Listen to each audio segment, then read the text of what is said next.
Okay, so lately there have been quite a few new people that are getting into raising rabbits and just generally don't know what the heck to do with illnesses.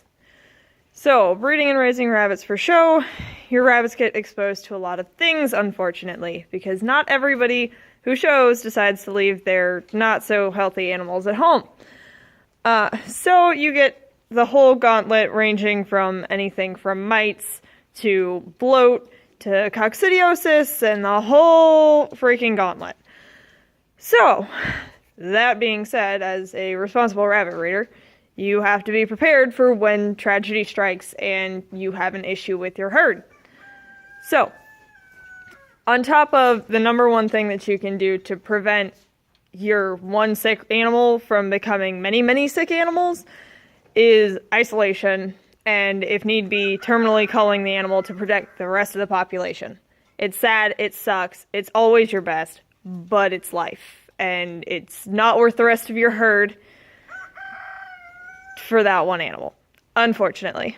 So, that being said, there's a whole list of things that I keep on hand at any given time. These are pretty much the staples. So going in no general order. So for minor cuts / you cut something, you cut a quick too short, that sort of stuff, blood stop works great. So does basically any kind of viscous powder. It's just this little blue powder. This whole tube has lasted me since I started breeding rabbits 14 years ago. So obviously we don't use it that often. You don't use that much of it. But it's nice to have on hand when you end up with a bloody mess somewhere. So that leads me into Vetricin, which is God's gift to wounds, from everything from horses to dogs to rabbits, of course. This is for your cuts, your deeper lacerations, if mom cleaned baby's ear too well and suddenly they've got a large chunk of their ear missing, this will help it heal fast. It won't help it grow any of the hair and stuff back, but c'est la vie.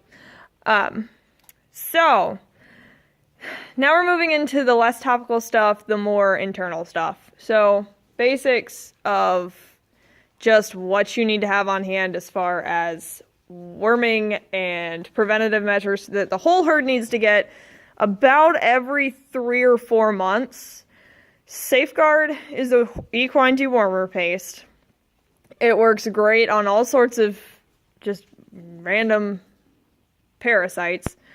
It's pretty much run the gauntlet in our barn and proven itself. Some people use diatomaceous earth in the water. They say it works well. I've never had real success with that due to the fact that they really just did not want to drink it. This is a pea-sized amount in their mouth. You do it for 5 days straight and it kills everything. It's great. Also, little known fact, the only thing other than really, really, really expensive brands that will treat E. caniculi, which is a cause of chronic wryneck. It's a protozoa. Bad juju. Just, it's a long and drawn out explanation that most people don't need to know about, but if you use that for 21 days straight, a pea-sized amount in their mouth, it actually has cleared it up in rabbits that I have kept with that. They've gone on to reproduce and continue their lives, minus the wryneck, so it was great. It did its job perfectly. Also, Corid, because when you go to shows and when you have a large herd, you're going to end up with coccidiosis getting introduced to your herd. It's just kind of a fact of life. It's very, very strong, and there's not a whole lot of rabbits that have an immunity to it, so about once a year you hear about somebody who just has it annihilate their herd. So, staying on top of this is extremely important. Some of the symptoms you'll start to notice, your babies just start to kind of fade out. They're not as strong. They're not as vivacious. And then all of a sudden they'll get bloated stomachs and they'll start not acting right. And by that point, it's almost already too late. And then, so it'll wipe out the entire junior population of a herd. Really not fun to deal with. So this stuff, you put 10 milliliters in. I have 2-gallon water jugs that I use to water everybody. So 10 milliliters for 2 gallons, 5 milliliters for 1 gallon, of course. And I do that for 5 to 7 days, and that's the only access to water they get. So they don't have a problem drinking it. They do just fine. And then once that's gone, they go back to whatever water they were normally drinking. Okay, so we've gone past preventative, and now we're actually like in the bad juju. Shit has gotten real. Okay, so there's lots of different causes for rabbits to just up and try to die on you. Normally, GI stasis is a big player. They stop eating, they stress out, and they just don't feel well, so they don't eat, and then all their intestines back up, and then you're fighting a very, very difficult battle. So, critical care is fantastic. It's basically just some minerals and chopped up Timothy, but it fits through a syringe, and it's great.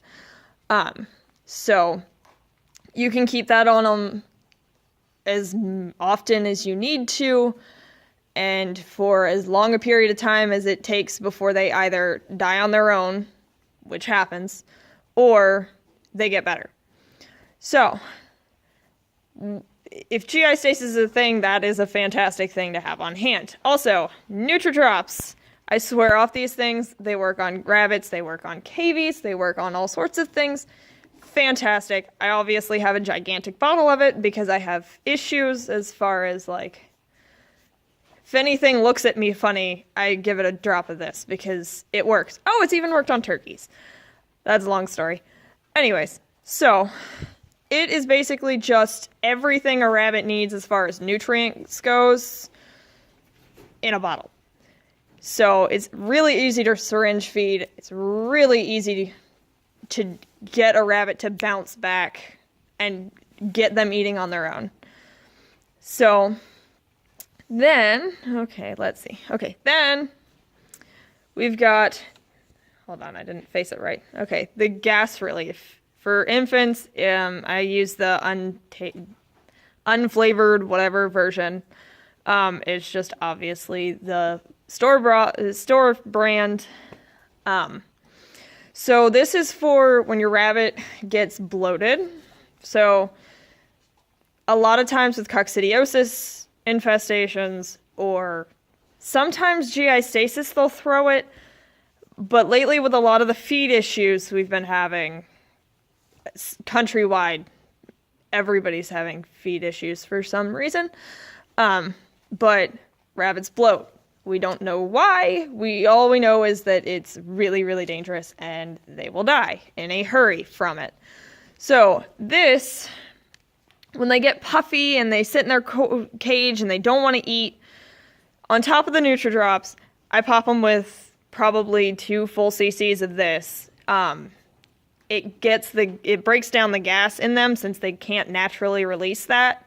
So it breaks it down, helps it get out, and it really helps them feel a lot better. So you'll notice pretty quickly that once you've given it, they'll stop grinding their teeth, they'll unpuff, they'll move around a lot more. And once they're moving around a lot more, they're a lot more able to eat and they're a lot more active. And an active rabbit is a not dying rabbit. So that's always nice. Okay, this is probably the most important thing in my arsenal. So this is lactated ringers for injection. It's injected sub-Q in the scruff of the neck. I typically do about 50 cc's if they're really bad. You can tell that by pulling on their skin and how quickly it goes back. If it doesn't go back to its original position quickly at all, that's a problem and they need fluids. So if they're not drinking on their own, this is the best way. It's absorbed really quickly. It's expensive, but it is worth its weight in gold because it will save rabbits probably better than anything else you can try. It keeps them hydrated, and hydration wins battles. So that is probably it. We actually got this on a farm med supply online, and we have it shipped to us. So as far as where to get the rest of this, cord, I'm not so sure. You can get it like Tractor Supply, farmer stores. Otherwise, they've got it at vendors at rabbit shows. Safeguard is your typical Tractor Supply, whatever farm store is near you. Everybody who has horses uses it. So critical care is a little bit harder to come by. You can either go to your vet and have them get you some, or some rabbit suppliers have them. NutriDrops, I think we got it from Martin's Cages. I think KW Cages has it too. BunnyRabbit.com should have it. All sorts of places have their own rendition of it. It's basically all the same content. It's just different packaging. Vetericyn, again, Tractor Supply. Bloodstop, a lot of people have different packaging for it. You can get some kind of similar thing for rabbits pretty much anywhere. The gas drops, of course, were CVS or wherever. And then I actually forgot about this. This is just nose drops. So this came from one of the cage suppliers that frequents rabbit shows. Basically, it's not for like sinus infections, because that's obviously a whole different creature. It's more for like they get hay in their nose, and then their nose just gets white and not white, but clear and runny, and it's just irritated. So that you can pop a couple of those, couple drops of that in there, and it's supposed to clear it up. Obviously, since the bottle is mostly full, I really don't use it that often.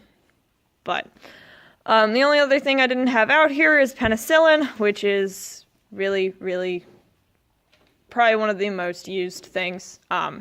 It's just a normal antibiotic. It's a sub-Q. You can get it at Tractor Supply. They still have it.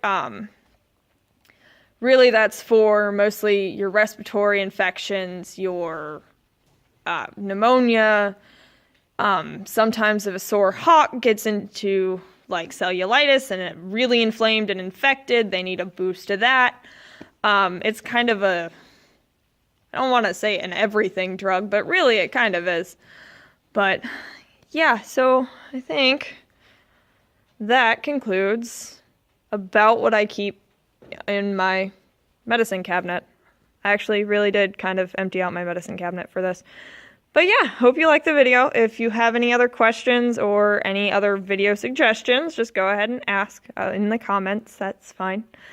I will see you in the next one.